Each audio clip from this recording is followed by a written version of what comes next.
Welcome back to another technical deep dive here in the debug zone. Today, we're tackling a big question and breaking it down with insights from other users. Hopefully, this clears up some misconceptions and helps you get the answer you need. So buckle up, stay a little curious, and let's jump right in.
And that's a wrap.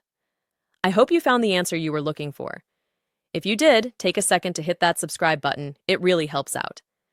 And let me know in the comments which solution worked best for you. See you next time in the debug zone.